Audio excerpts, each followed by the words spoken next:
this particular conversation, I'm smiling, but it's more of a serious conversation. I'm only smiling because of the conversation that we're having prior to coming live on air, and it's all about the HIV self-test kits, because they just showed me one and they said I could test live on television. I said I'm not testing on television today, but we're advocating for you at home to try and get one to test yourself, because it's very, very important. Now, this is one reason why we are doing this. Results coming out with regards to HIV results. Now, female sex workers who have HIV we have 65,379 female sex workers. We have men who have sex with men, that is the gayism, 52,140. And so the total number of people who have who received the HTS and who have received their results, we have it's quite a huge number. It's quite a huge number. I don't know if I should mention the number, but I'm looking at 1,971,381. Doc, this is scary. The men, 404,105. The females, again, 1,567,000. Quite shocking, isn't it? Quite alarming. When we come to Greater Accra, we are even recording more in Greater Accra than any other region. It used to be the Bono region, which was highest in recording, but in Greater Accra, it's shot up so high. And I was asking Doc, you know, the reason why we are recording so much in Greater Accra in recent times. He's told us some of the factors behind the scenes. We'll let you know the factors as well, but I want to get interactive with you at home. Do send in your messages with regards to HIV self-test. And what do you think is the reason why we are recording such huge numbers right here in Ghana? Is it the lifestyle? Is it the economy? Is it trend? What is it? What is making this actually happen? My guest for today are Ernest Amoabeng Otson. He is the president for Ghana HIV and AIDS Network. Good morning, Ernest. Hi, good morning. How are you today? I'm fine. How are you too? I'm fine, thank you. Great. And also I have Dr. Anthony Astinho, who is the Deputy Program Manager for National AIDS Control Program. Good morning, Doc. Morning. How are you today? I'm great. By God's And grace. you actually have said that you have a self-test live on television. Yeah, I'll demonstrate how it's done. Demonstrate how it's done. Yep. I won't do it, but it's still fine. That's Now, you know, Doc, earlier I did ask you about, you know, why we are recording so much figures in recent times, because I don't know if it's to do with advocacy that we are not hearing too much about. Hence, people have let themselves go and they are doing all sorts of things, having unprotected sex, or it's just lifestyle. What is it? What is the I think you've hit the nail right there. I mean, a lot of behavioral, things that we are doing, lifestyle, as you stated. People no longer think that HIV is a problem. So a lot of people are having casual sex without protection. Some are sharing needles and sharps, which are the main route through which you get HIV. And also we have mother-to-child transmission. So all this sharing of needles and sharps and also having casual sex. We also even have some cultural practices that actually exposing people to HIV. For example, widow rights, where at the terminal age of the right, women are asked to go and have unprotected sex with people who they don't know, so that their partner's spirit will leave them. These are some of the things that are pushing it. I think those are the reasons why.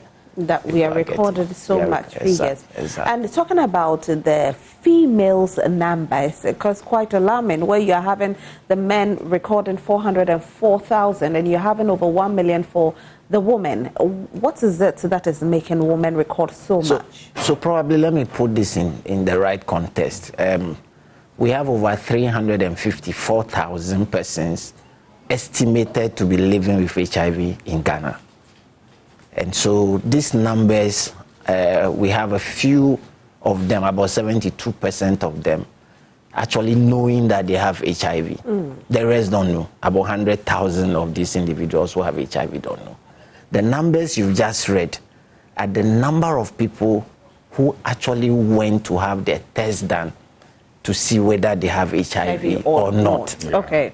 So we have a total of 1.9 million plus people who tested to know whether they have HIV or not. So about 1 million of these numbers were pregnant women who went to the facility to deliver, and then they have themselves tested to see whether they have HIV or not. Then the rest were for men and the other subpopulations, like the key populations that you've mentioned. Female sex workers, men who have sex with men, persons who inject drugs, prisons, and then transgenders. These are the key populations who are also testing to know whether they have HIV or not. So those are the numbers. Yes, if you look at the regional breakdown, you find that majority of the persons living with HIV in the country are located in Greater Accra, Ashanti region, the Bono region.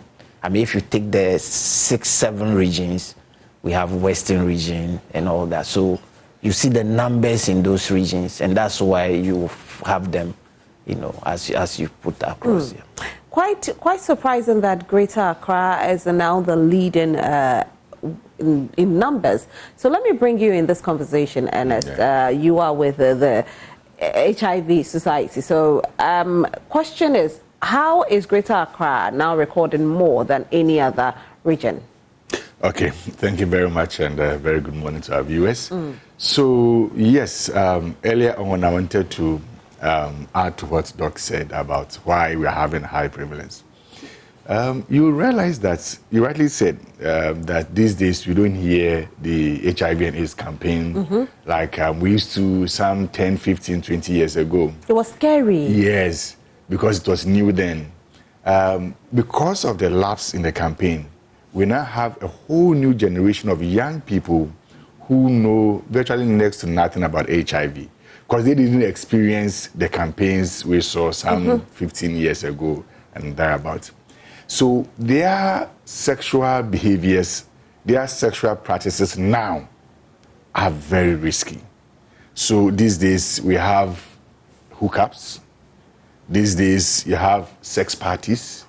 You have all manner of sexual urges being organized all over the place. And young people are indulging in these activities without any form of protection. Because one, they are too shy to go and buy condoms. Two, some also claim that the condoms are expensive, so they are unable to buy them. And some also claim that when they use the condoms, they are uncomfortable, so they prefer to go raw. And you are having all manner of things. So these things are some of the contributory factors. Plus, we also have a very high rate in the incidence of transactional sex. People are just engaging in sex to make money. Is it the economy? Yes, the economy is obviously a factor. The COVID era and thereafter and its aftermath, we've seen, some excruciating, turn in our economy. And so many people are finding it very hard to make lives ends meet. So they do engage in transactional sex just to make ends meet. And if you also look at it in terms of demography, Greater Accra obviously is the most populous region in the country. So naturally, you would expect that more persons would have the disease here because we have the largest population in the country. Plus the other factors that I just mentioned. But it used to be another region that was smaller. So how then does the numbers come in? Because Greater Accra has always been a very large population, but another region was, recording more figures. So what changed? Okay, so I've always said that if you look at our situation, we always have to be very careful when we deal with these figures. Yes, some other region used to be, but I've always said that, I'll tell you a very interesting story. There is a town called Ekwe in the Western region. Ekwe used to record very high, figures on the, the national. I mean, if you look at our figures, they're very high. So I never understood why that was the situation. One day we had the opportunity of going on a monitoring visit to that area. And I found that area to be it was a very small town with a very small population. So I asked him, I said, but why is it that you have such, high incidence of HIV in this particular area. So upon interrogation, we got to know that they have a very good facility in that area. And because of that, people from all over the country go there for treatment. And these figures get recorded. So I've always said that when you see figures going up in a very particular area, there could be reasons other than the fact that the people there are quote unquote promiscuous, and for that reason you are seeing those, where you have very good treatment centers, people tend to go there for services. Okay. So I would want to believe that probably facilities in Greater Accra are also doing very well now. Okay. So people prefer to stay in the region for their treatment. Okay, that makes a lot of sense. Yes. Maybe to add that, because of migration, there's a lot of the urbanization in Greater Accra is driving a lot of people from the peripheries of the country. People are seeking, job in Accra, Kumasi, Ashanti region and so on. So you see a lot of migration. And where people move away from the family protection and under which they are serving, their homeland, when they come out to other places, they lose that protection and they're able to carry out any risky behavior just to survive. Go through a Kantamatu area there in the night. You see a lot of people there who have migrated from other areas seeking greener pastures in Greater Accra. They don't have job, they must survive. So you see a lot of, sex sale there. People are selling sex over there just to survive. And that's where you see, once they migrate, they come along. HIV will also flow along that route. That's why you have the urban cities populated with a lot of these numbers. Now, we know we are recording so many numbers with regards to HIV, but are we recording same with regards to AIDS? Okay, so there's a difference between HIV and AIDS. So I need to clarify that. HIV is actually the germ. Like you have malaria, the germ that causes malaria is called Plasmodium species. So HIV is the germ. And AIDS is the disease you get when you get HIV. So if you get Plasmodium, which is carried by malaria, inside you, then the end point is where you get the disease called malaria. So for us, HIV is the germ. And once you get it inside you, destroys your soldiers in your body, weakens them, the immune system, so other germs come in at the end stage where your immune system is so weak that you are prone to life-threatening infections and cancers. That's what we call AIDS. So once you get to that stage, the next level is death. So AIDS is actually the disease, HIV is the germ. Okay, right. Now, are we getting more people volunteering to test? Okay, yeah. So before I go, I come to that question. To add to what Doc said, if you look at the figures the Ghana AIDS Commission released about 2 weeks ago, you will see that we recorded 9,000 AIDS deaths. 9,000. And for me, that is very high. Very, very high. Very, very high. There was no reason why 9,000 people should die of AIDS when treatment is available, when the disease itself is preventable. So, yes, we are recording very high cases of deaths. I would concede that if you look at the trajectory, it's been going down. But one would want to see it go down faster than we are doing, because the whole global commitment is to end AIDS by 2030. And so we want to see a very steep decline in the AIDS deaths in the country, because 9,000 people dying is unacceptable. And this 9,000 actually includes 2,000 children. Oh, wow. Yes. These are children who were born with a disease. So earlier on, Doc talked about prevention of mother-to-child transmission. It's one area that we need to really pay attention to. Now, your question. So since we launched the HIV self-testing kits, we've seen a very interesting response, from the Ghanaian public. The National Youth Control Program and the Ghana Health Service partnered with Garnet to pilot the HIV self-testing. Initially, we were concerned that people would not want to test, But if you look at what we have done so far, within the first quarter of this year, the pilot that we did, we got a usage rate of about 83%. which is very encouraging. It means out of every 100 people that we give the test kits to, 83 of them actually used the test kits and actually self-reported their results. Yes. And that was very shocking for us because we were not anticipating that at all. We were expecting that people would be very, afraid and all of that. But so far, the usage rate has been very, very high. In the second quarter of distribution, we are seeing even a higher percentage of, usage rates, where we are doing around 90% and over. Okay. So many people are now accepting the HIV testing. And they are seeing it as a very, very important. Doc was going to explain the 95, 95, 95, and why the self-testing is a very, very important component of that. Okay. So maybe just to backtrack small. So that I want to even backtrack us before we get here. Yes. But say what you want to say, and then I also probably backtrack a little bit because of you said something, and I want to ask a few questions with regards to that. So the issue is that the global call is for us to eliminate AIDS. I mentioned that AIDS is the final stage of the infection where you get a lot of opportunistic infections, germs that should not have gotten into you if your soldiers are fighting for you. So it's like your immune breaks. It's breakdown. Exactly. Right. Okay, exactly. So those germs, once they come in, they are the ones that will kill you. That's where you die. So the global call now is for us to eliminate this end stage of the disease, not HIV, eliminate AIDS. And to do that, there are two paths we can do it.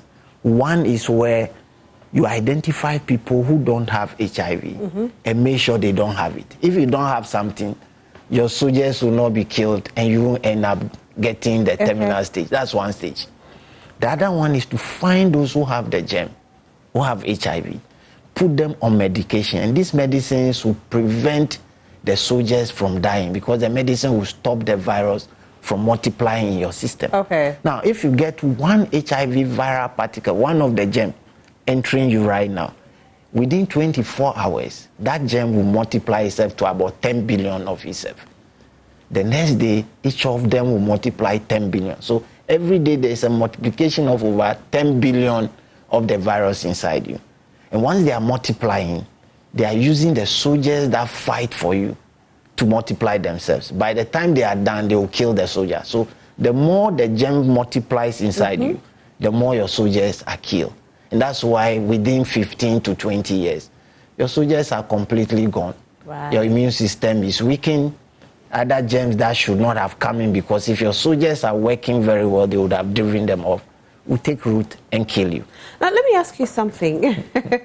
quite an eye-opener conversation. Yes. One enters, and within 24 hours, it gets to over 10 billion of it is produced. Right. Yes. Now, and this is how the gem looks like, I'm guessing. Yes, it's a very beautiful gem to Now, I read somewhere, I like that. Yeah. I read somewhere that if you have sexual intercourse or you are cut by, an infected object, or you've been exposed to the virus, and you go to a pharmacy, there are some drugs that you can take within a very quick period that will prevent you from getting HIV, meaning that it will kill the germ because it's just one, so it doesn't spread at all. How true is this, Doc? Okay, so it's not that it's just one. What happened is that it takes about 72 hours for the germ, when you are exposed to it, to take root in you. And so we have what we call post-exposure. After you have been exposed, we have some medicines available that when you take it, it will prevent the germ from multiplying inside you. And so once the germ is blocked from, the HIV is blocked from multiplying inside you, by 28 this time, we expect that will clear from your body. And that's why this is used.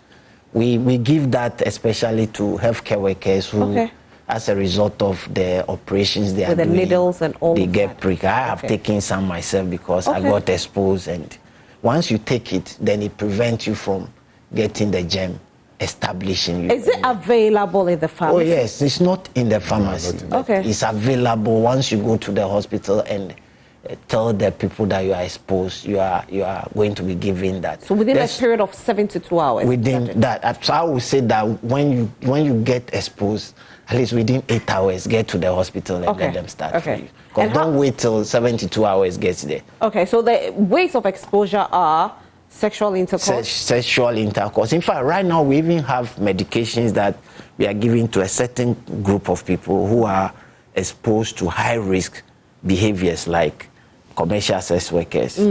That some of them are taking. It's called pre-exposure. So they take it before they go for the event. They are exposed to the activity. It's called PrEP, pre-exposure prophylaxis. So you can take it and it will prevent you from getting the HIV? Yes, exactly. So that is also available that people who are, in those high-risk group are giving. What if I'm an ordinary person and I walk up to you that I want it? Will you give it to me? Your risk is so low. So you won't give it to me? It's not something we want to. The drugs are expensive. Okay. So we should be targeting those that will actually be the focus of the spread of the disease. So that's why we are providing. So if a gay man walks up to you, you will definitely give it to the person? Well, I wouldn't say a gay person. What I would say is that if you come and we assess that your sexual risk is high, then we should be able to provide you that. And there are facilities that are, not all facilities are they sold on the market? They are free. They are free of charge? Antiretroviral medications are free. So there's the before and then there's the after exposure. And like how you get bitten by a dog, you go and they give you anti-rabies. It's the same as you have been bitten, and after you have been bitten, you are given that medicine to protect you from getting the full-blown. Okay. So HIV also have that approach where... What about those? So you did mention with regards to people who already are pregnant and we are trying to prevent the spread from mother to child. Yes. How do we prevent this from happening? So what happens is that there are 3 routes through which a mother can infect the baby. One is where the mother who has HIV can infect the baby. One is where the virus which is in the mother moves through the connection between the mother and the baby called the placenta and enter the baby. That's one route. The second one is where the mother is in labor and delivery. In fact, the virus is also actually produced around the vaginal environment of the mother. So once the baby is being delivered, the baby is exposed there. And so the baby can be infected as it's coming out. The last one is where the mother is giving breast milk to the baby because the virus is found in the bodily fluids of the person that is infected. So what I mean is that it's found in the breast milk, it's found in the blood, it's found in the semen, it's found in the vaginal secretion of those who are infected. So once you come into contact with those ones, you get it. And so as the baby is suckling the breast milk, it's also taking in the virus. Those are the routes through which the baby gets it.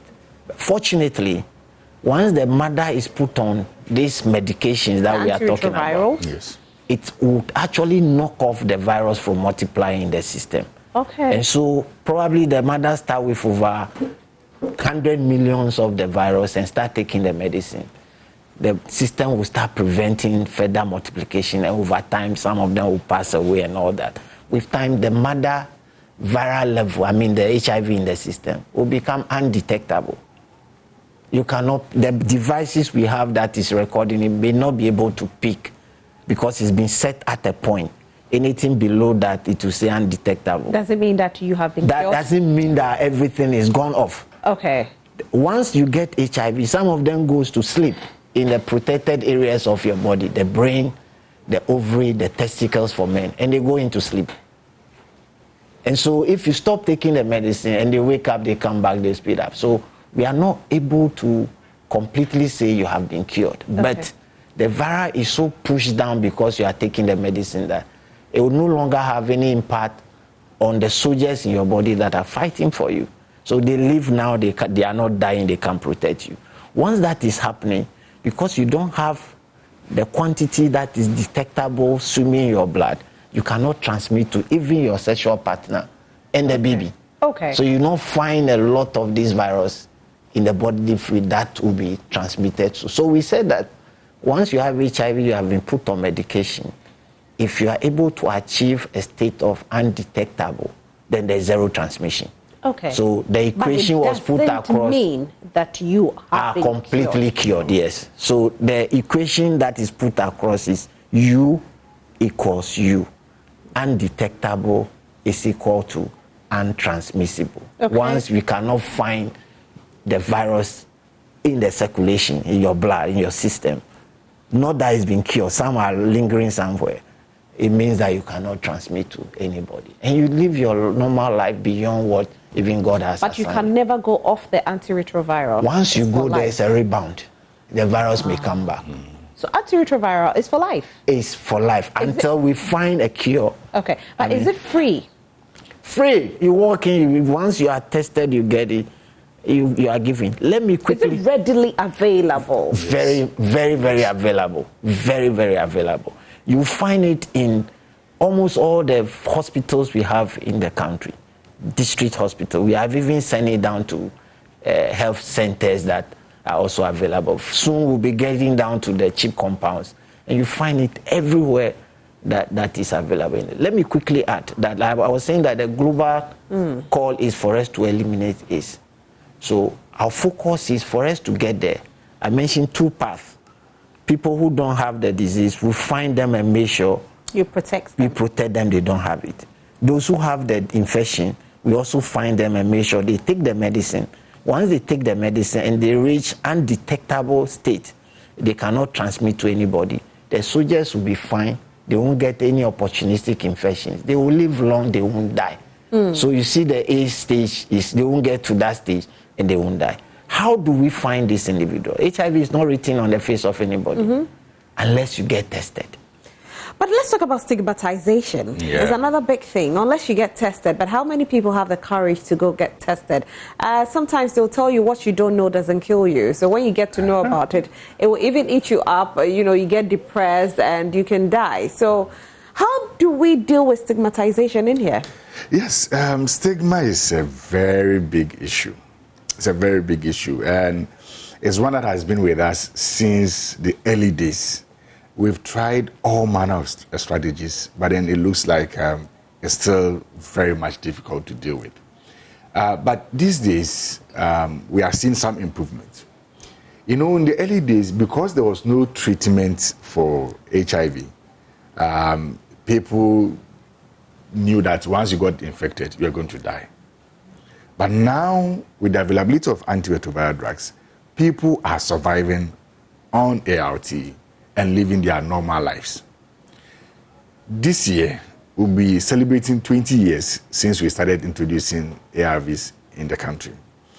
And it's good to know, and I'm sure you'll be shocked to know, that there are some couples that we call discordant couples. These are couples where one partner is positive and the other is negative.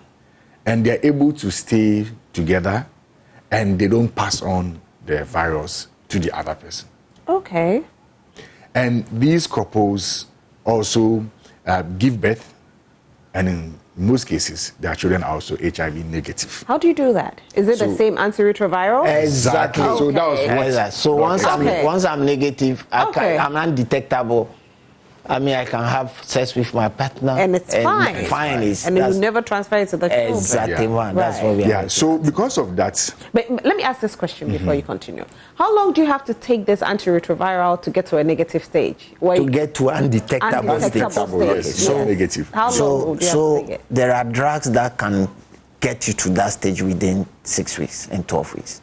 Okay. And then once that happens, you have to continue to take it. Okay. Because if you don't continue to take that, the ones that are living there, once you stop, the drug goes down. Okay. They breathe, then they are able to maneuver, and this time they won't rest, the drug will not have any effect on them. Okay. Yeah. All right. So you have to continue taking it from. All right, doctor.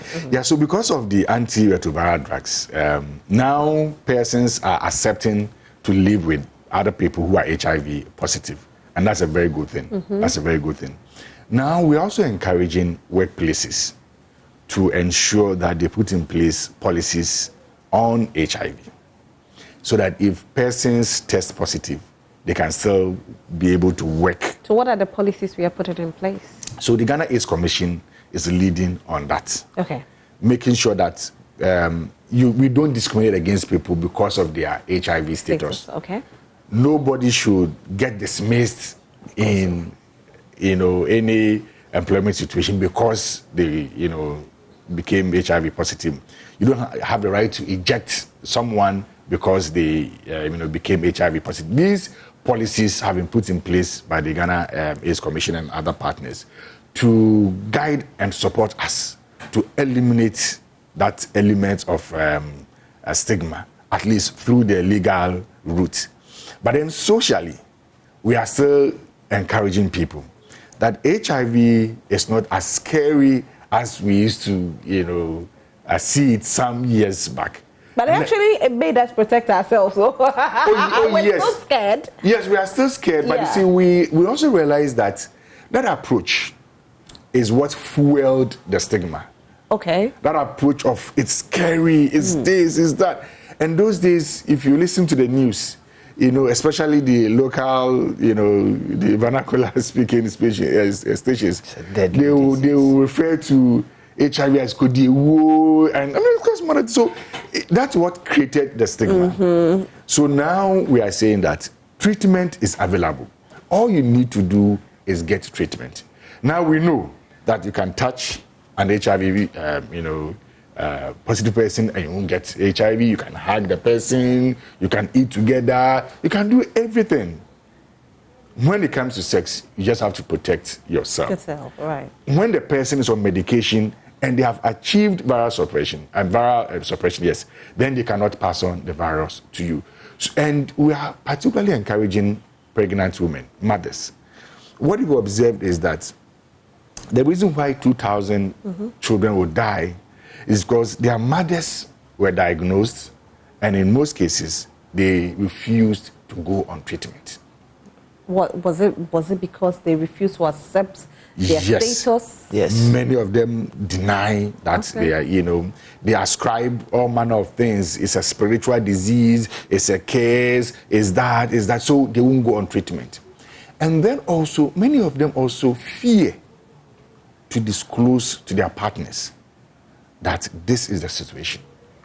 Because they know that disclosing may lead to what we call intimate partner violence. Mm-hmm. And that's one area we're also paying very much attention to.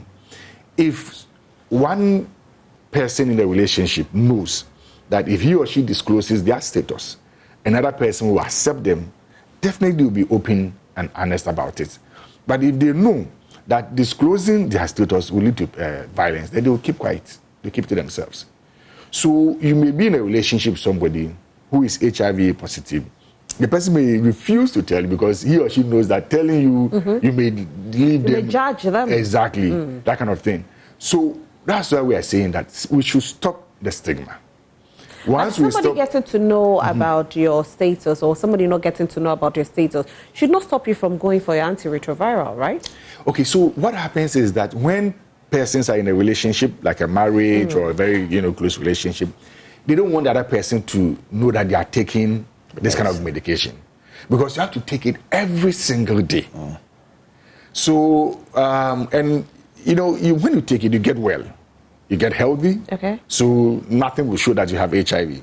So the next person would wonder, but how come you are taking medication every single day, even though you don't look sick? Right. So that's where the question. That's where the question is. So how do you explain? Okay. Yeah, but what we are saying is that if people are very open, people are very honest, people are quite accepting of each other, then they will openly want to declare their status, knowing very well that they will be accepted. And that's where we will see the end of this issue of social stigma and all of that. Yeah. Now, Doc, let me ask you this. Somebody who might be on antiretroviral, having sexual intercourse with somebody who is not an antiretroviral, can the person be extra infected? I don't know. Okay, just a basic question. So the issue is that if, for example, somebody has, all of us have HIV, and then... excluding me. Okay, so let's say maybe the two partners. On this program, we are trying to learn how to destigmatize. So it doesn't really matter who has or who doesn't have. So nobody should. No, I mean, if you know your status, that's fine, and that's what we are preaching. Yeah. That get to know your status, and I want to just debunk the fact that people say ignorance is bliss and so on. Look, if you have HIV, you don't get to know now. I want to assure you that the disease will expose you. You definitely get to know your status, whether deliberately or somebody will do it. Because once the soldiers are gone, you get a lot of diseases. You end up in the hospital. Right. They would have to do that for you, so they will find out. But if you know now, then you won't go through all those things. Human body, there are no spare parts. If you allow the disease to take you to the terminal stage where, the parts of your bodies are destroyed, what will happen is that you cannot get spare part from anywhere to put in. And so it's better you know now, so you can save all the other the organs in your body, so you don't go to that side. Let me answer you quickly. So yes, please. If I have HIV and my partner also has, and there are different types of the virus, so maybe I have type 1 and she has type 2. If she's not taking medicine and the virus inside her, decide to be a very stubborn one, what we call resistant type, then if you have sex, I will give her my type 1. She will take my type 2. But you are taking your medicine. I'm taking my medicine. What I'm saying is that if that is the case and her own is stubborn, yeah, then her own will come inside me. Because once we have unprotected sex, we'll be sharing. Sharing is caring. Okay. Her own will come to me, and I'm taking medication. What will happen is that my virus probably will be very low. I may not transmit. But she will send her stubborn virus into me. But can't your medicine do something about it? If the virus has some problems, my drug will not work on it. Exactly. Oh, right. So that is why it's very important for everybody to be on medication and also adhere to that medicine. Stick to it, take it religiously. But if you miss 1 day or 2 days of the medication, you are giving a breathing space to the virus to change. So, with regards to this, how many types do we have? The types of the HIV We have two virus? types. We have the type 1, type 1 and 2. Okay. It's just simple. The first one they found, they name it 1. The second one they identify. So which one is the stubborn one? The type 2? The one. The one is very aggressive. Once it enters you, it destroys aggressively, and within 15 years, if nothing is done for you, you may end at the terminal stage and die. But that one can also be controlled with the antiretroviral. All of them can be taken care of. Okay. But you said there are some stubborn ones. No, what is happening is that once you get the germ, it's just like you have malaria and you've not treated it well. Then the malaria germ, the germ that causes malaria, undergo some changes and become resistant. Okay. That's what I'm describing as stubborn. So then that one comes to you that you're taking the antiretroviral. Exactly. And now your antiretroviral doesn't I will not work on it. Yeah. Wow. Yeah, so in very simple layman's language, if you are taking the medication, okay, and you stop, the virus in you becomes resistant to the one that's to the medication that you are taking. So even when you start taking the medication, you go back to the same medication, it may not work. So they have to change. Yeah. So if you not stop particularly, if you take and you don't take it the way so we take today, tomorrow you don't take it, you are giving the germ a breathing space. So the germ now will change and adapt to that drug. And so with time, the drug will not work on it. So what's the difference between the type 1 and type 2? I mean, how do you know that you have type 1? I know when you go to the lab, they might tell you have type 1. Yeah, type 2. we have. What are the symptoms for Okay, type so 1 and they type all 2? cause the same thing. The only thing is that type 1 is more aggressive than type 2. Okay. Type 2 is slow in passing and so on. So, but type 1, globally, even in Ghana, about 99% of people who have HIV in Ghana is type 1. Oh, they're aggressive. A few of them have 1 and 2, and some have 2. So those who have 1 and 2, can you use 1 and 2 there? You can't take antiretroviral. No, we give them medicine. The medicine, with their combination of medicine, is the same antiretroviral. Okay. You have to work on them. All right, but they have to take a higher dose. No. It's the same combination. Okay. There are some of the drugs that probably will not affect 2. So when we are packaging, we put drugs that can work on all of that. Okay. Fortunately, most of the drugs we have can take care of both 1 and 2. Okay. Now let's talk about the tests. Yes. Finally on the test. Yes. Tell us a bit about the test, Ernest. Okay.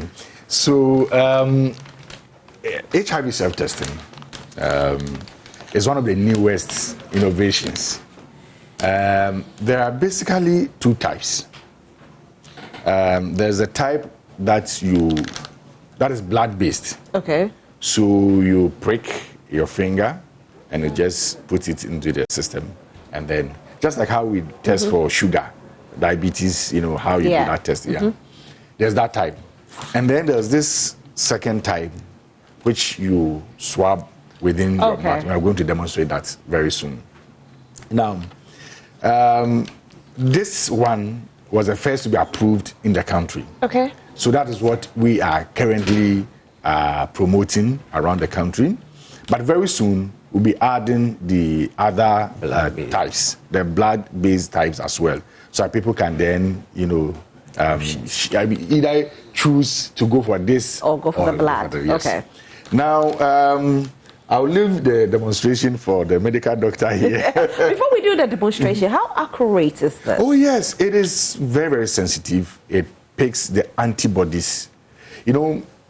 Maybe let me explain. What this test does is that it doesn't pick the virus itself. Okay. When you get infected with HIV, you develop antibodies. And Doc explained that those are the soldiers in your immune system that fight against any infection that you get. So, because we mentioned here that when you get one today, by evening time, about 10 billion. 10 billion, yeah. So they multiply very, very fast. So because of that, your own immune system also has to multiply very, very fast and produce the antibodies to match them. Now, when the antibodies are up to a certain level, it becomes abnormal because under normal circumstances, you're not supposed to have that number of antibodies in you. So what this test does is that it picks the antibodies when you are tested, and the result that we have seen so far shows that it is very, very accurate. Okay. Very, very accurate. Okay. Even though there are some instances where there may be what you call false positives, but it is very, very accurate. So you know what? We are actually getting calls coming in, and so we want to speak with our callers. Good morning, Fusaini. Hello, Fusaini. Can you hear me, please? Yes, good morning. Good morning, Fusaini. How are you? Good morning. This is Fusaini Sapa, calling from Family. Okay, talk to us. Yes. Good morning. Again. Good morning. It's a good discussion we're hearing from you people. But this is a serious thing we have been facing from our village level. Because I am an assemblyman, and I am always talking to the people about this topic, about AIDS, and how statistics have come out to tell us that AIDS in here is increasing. The number is increasing. It is spreading. But these illiterates are normally, they are normally telling us that we should not be telling them that way because we are scaring them, and it is not even true. How can you have faith within you, within your system, that you are moving without knowing that this is faith? They have never heard it that way. So I don't even know how to explain to them whenever they tell me that way. But I always tell them that they should be very careful, and what the statistics is telling us is true. So you have to be very careful when you are going to have sex and all those things. You need to be very careful. Don't be sharing objects, with your colleagues. Don't think that your son or your daughter, because you live with him or her, he or she doesn't have AIDS. You can be free and share that object with him or her. No. They should stop doing that. So I have been educating the people, but still, they don't, most of them doesn't understand it. Right. Okay, Fusaini, thank you so much. It looks like, what he's saying is very true, because sometimes this education, it doesn't even go that far.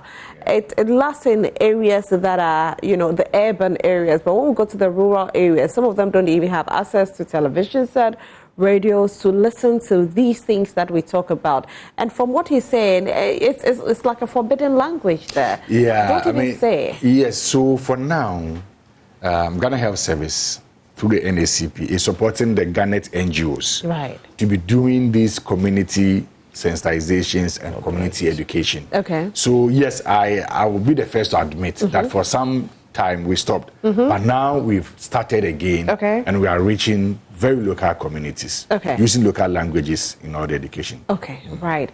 And I think another thing that people want to know, especially when you spoke about medicine that you can go to the hospital to get it just in case you've been exposed, or if you know that you are at a higher risk and you can get. Some people speak on antibiotics. Is it also something that can be used within the 72 hours to prevent yourself from getting infected? No, this is not related to antibiotics. Antibiotics is different from the antiviral we are using. The germ we are talking about is a virus. There are other germs that are classified as bacteria. Okay. And so this one. So antibiotics don't work. Yeah. Okay, I have my next caller. Hello, good morning, Priscilla. Good morning. How are you? I'm doing good. Great. Talk to us. Please, can I speak to you? Please go ahead. The patrol and me to take my viral way load now, and they told me say me undetectable. But sometimes I forgot to take my medicine, my drugs. But me kinda me far. I can say my body more am some stuff. Me say me yare me home for me ba. Me jai drugs na me say me say funny do man, then I'll be okay. But this doctor say like the you or AC and I say. Priscilla, make a call no me Patrick. Hold on. Did you understand what she said? Okay, so if I get her right, she was diagnosed and told she has undetectable. Yes. This thing, and then when she stopped taking the medicine, she feel well. But anytime she start taking the medicine, then she feels bad. Priscilla, is that what it is? Priscilla? Yeah, hello? Me Patrick Sanet here. And I said, I'm fast for some 3 days, and I said 4 days. Because we could late. Now I'm afraid, but I said, hey, there was a okay, na so Priscilla kasa den kakra ma me. Okay, na se wo fa. Mankai the family drone is not kai se wo se me fa drone. I say na me yare. Oh, okay. That's a man fa a drone. I say me throat me see ba. Kai na me say me fa, then I'll be okay. Okay. All right. Okay. So when she doesn't take it. Okay, Priscilla, thank you so much. Why? Thank you for calling. You can also call us, but Doc will answer so that. what I would say is that I think she's gradually building a resistance for herself. Okay. Yeah. And so she should just, there are support groups that can, she can actually link with, who can be reminding her. Okay. So that she doesn't forget the medicine. You should call after the program. Maybe after the program, so that they can do that. You see, this is a life-saving one. Once you are on it, it's just like diabetes, hypertensive who are taking the medicine. If you stop taking it, the virus will go up. If you have BP, you don't take your drugs a day, the pressure goes up. The veins through which the blood is flowing, if the pressure is too much, it bursts. If it bursts in the brain, we say you have stroke. If it bursts any other place, you have those problems. So if you don't take your drugs to lower the virus, with time, as it's not taken, it's like today I pinch you, I blow air, the next day I pinch you. You get used to the pain.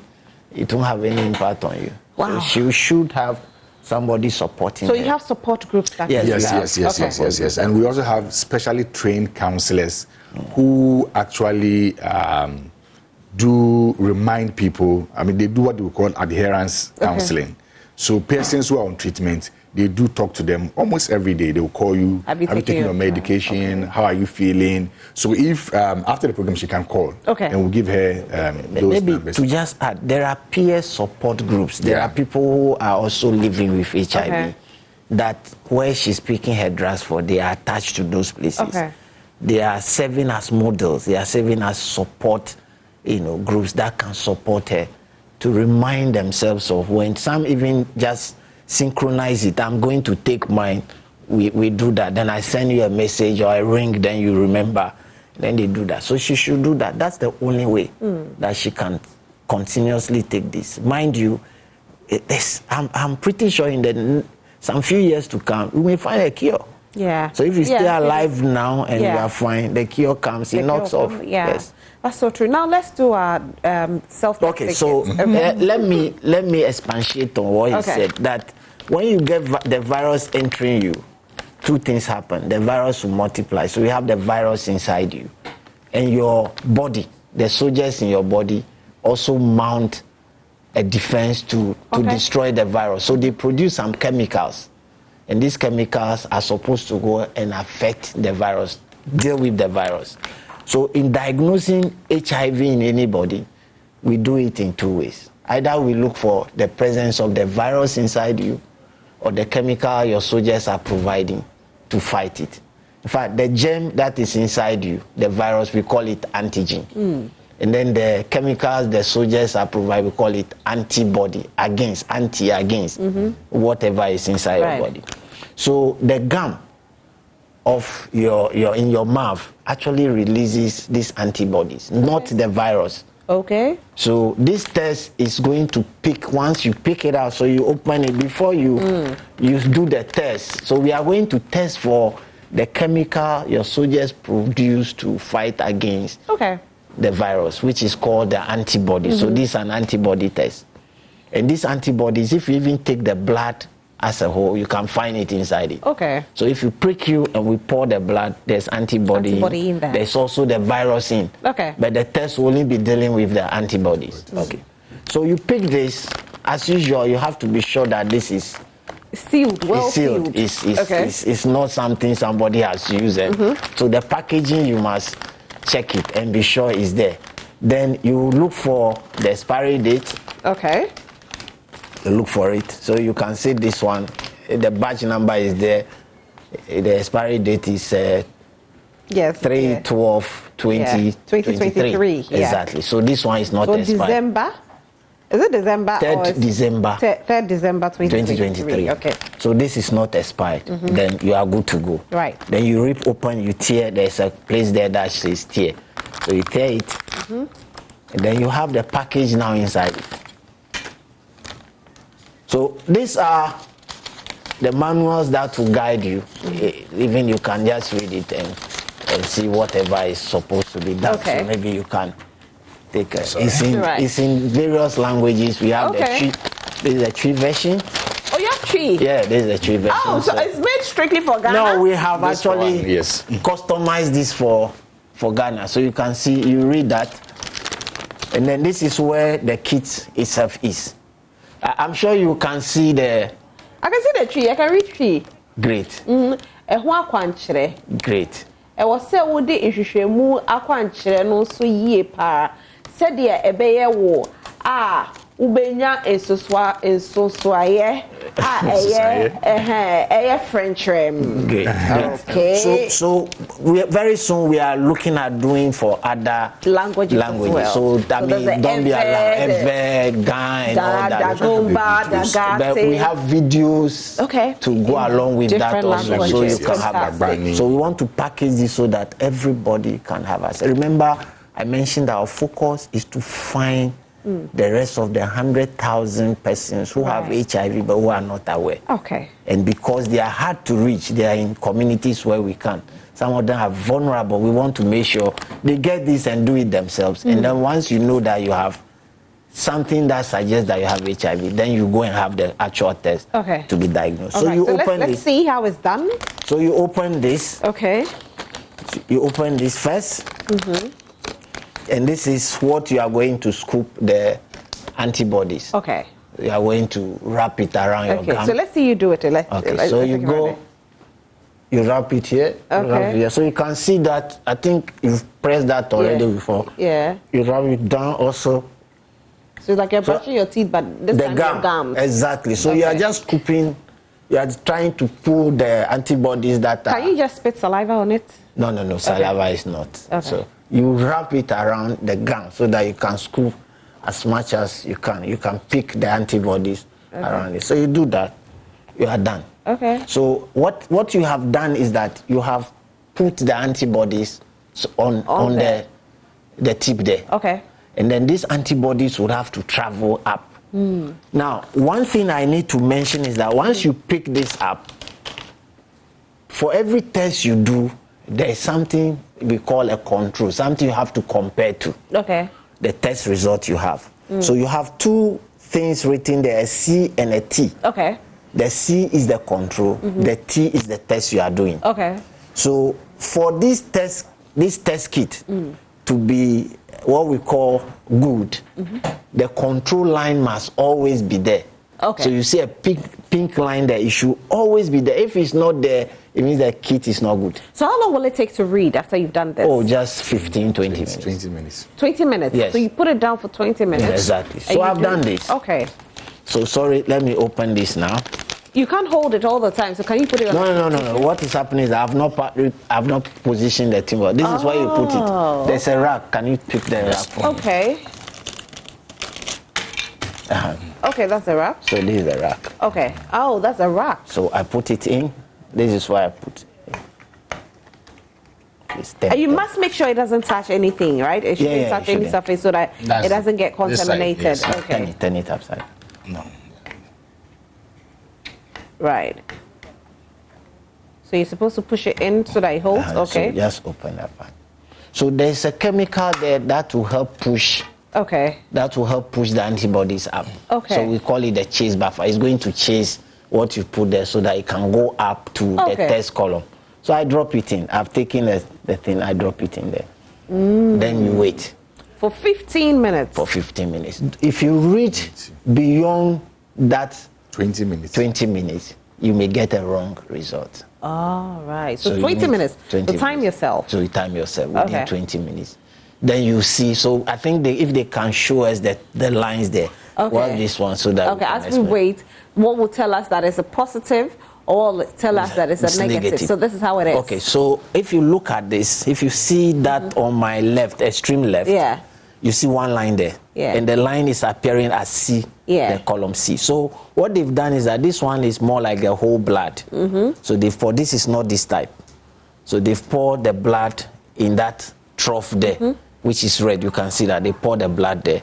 And then they added the chase buffer, that chemical, to push it down. So as it goes down, that line there, which is the control, something that shows that the cassette is good, would appear, which appears there.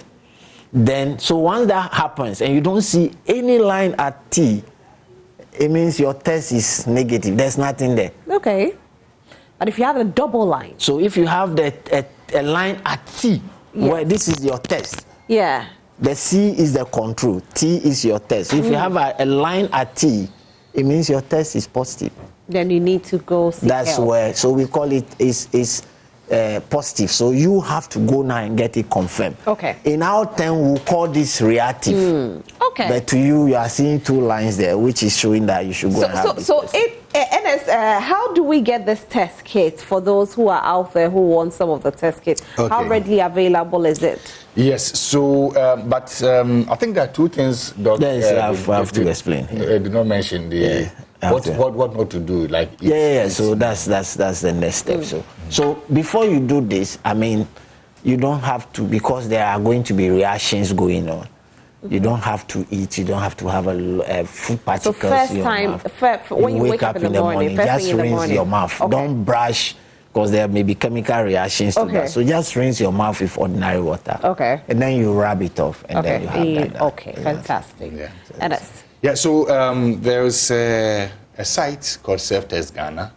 If you go on that site, I'll give you the link. Please do. Yes, so that people can just go there and place an order. If you are within Greater Accra and Tema, you will be able to get the kits. If you are outside Accra, I'm going to put out some numbers, and they can call these numbers, and then they will get some test kits as well. And then also for the counselors, I mentioned that our caller can call us after, but if he doesn't want to call afterwards, I'm going to put out the numbers. Please do. These are counselors who will receive your numbers, your calls, and then help you. So we have 026 022 1462. You can raise it. You can raise it so that. Okay. So, no, you can. No, I mean you can raise it. Okay. Yeah. So 0260 0260 22 1462. We also have 050 511 3302. So they can call these numbers, and if they're outside Accra, we'll link them up with our partners, and then they will get the kits. Okay. Yeah. All right. But then for those in Accra and Tema, they can go to selftestghana.com. And they can. And they'll be delivered to you. And you said it's free of charge. Free of charge. Wow. Thank you so much for being here. We wish we had all day, but unfortunately we don't. But we've learned a lot today. Yes. We're excited. And thank you for doing this also. We are very grateful. And we hope that we'll be able to eradicate AIDS by 2030. AIDS will be eradicated. And hopefully sooner than later we'll get cure for HIV as well. Thank you so much for being here. Just to say that human body, there are no spare parts. All right. Get tested now so that you don't have to struggle to get parts for your body. Okay, thank you so much. My guests have been Ernest Amoabing Otson, who is the president in Ghana HIV and AIDS Network, and also Dr. Anthony Ashinyo, who is the deputy program manager for National AIDS Control Program. And we hope that you will get yourself tested because it's very, very important.